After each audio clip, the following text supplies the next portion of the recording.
Je vais faire ma réaction des propos tenus par Igor Tudor pour la conférence de presse d'après-match hier soir.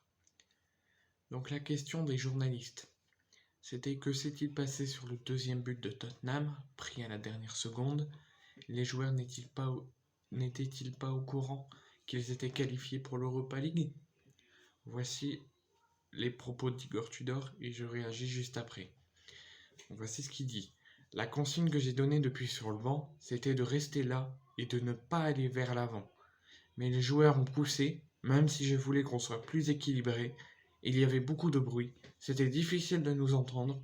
C'est peut-être pour ça que les joueurs ont continué de pousser, car ils voulaient vraiment marquer ce but qui nous qualifierait. Ok.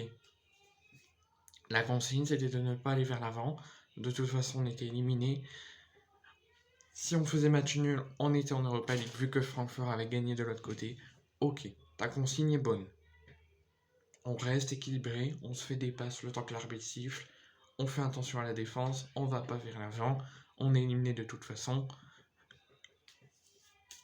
Basta. Ok, ta consigne est bonne. Mais tes propos que t'as tenus en disant que les supporters étaient les fautifs de cette élimination, en disant qu'il y avait beaucoup de bruit, que c'était difficile pour les joueurs de t'entendre, ça c'est scandaleux. Alors ta consigne est bonne. On était déjà éliminés, il restait 10 secondes, fallait se projeter, faire des passes, et comme ça on était qualifié pour l'Europa League. Mais tes propos, j'ai jamais vu un entraîneur qui est passé par l'OM depuis que je supporte l'OM dire il y avait beaucoup de bruit, c'était difficile de nous entendre, c'est peut-être pour ça que les joueurs ont continué de pousser. Non, en fait, c'est nous les fautifs ou comment ça se passe, monsieur Tudor? C'est nous les fautifs? C'est nous qui vous a provoqué l'élimination?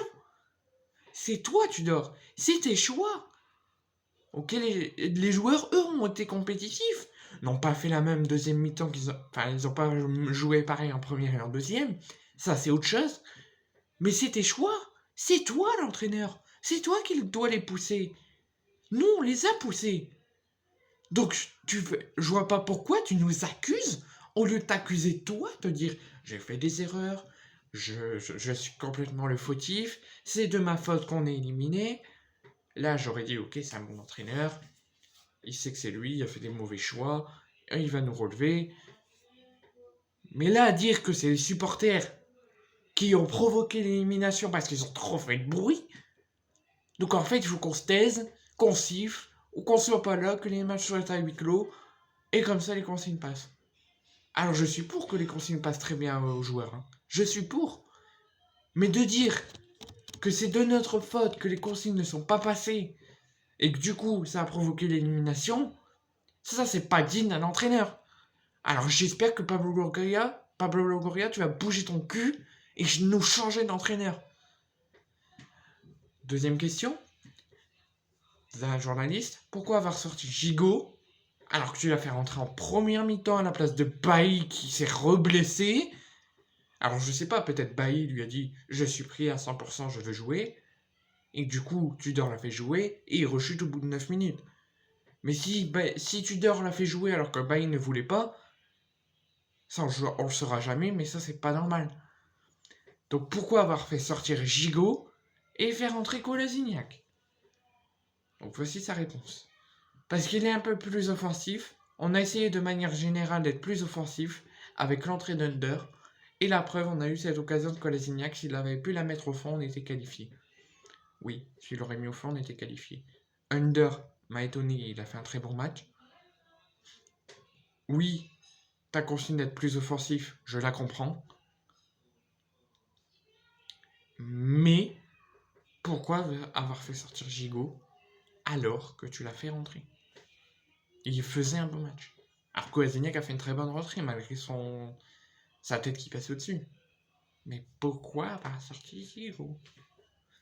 On laisse de côté. Troisième et dernière question. Verretou, sa sortie correspond à la baisse de régime de l'équipe? Pourquoi avoir fait ce changement? Voici sa réponse.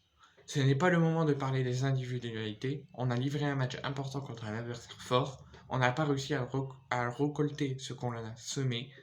Et c'est ce qui me rend triste car je pensais qu'on méritait mieux ce soir. Oui, on méritait mieux ce soir. Oui. Première mi-temps exceptionnelle. Deuxième mi-temps, on a tenté d'attaquer, mais après on fait face à une équipe beaucoup plus forte que nous. Donc on a tenté. On n'a pas fait la même première mi-temps en deuxième, on n'a pas collé les mêmes choses. On aurait dû faire mieux, mais on a fait un bon match. Mais voilà. Alors j'ai pas trop réagi sur la question sur Veretout et la sortie de Gigot pour Kolasinac, parce que c'est plutôt, en fait je râle, mais c'est plutôt un bon truc. Kolasinac a fait un beau match, Gigot a fait un beau match, je comprends juste pas sa sortie, mais après c'est tout. Mais c'est la première question concernant le bruit dans le stade. Ça me rend furax.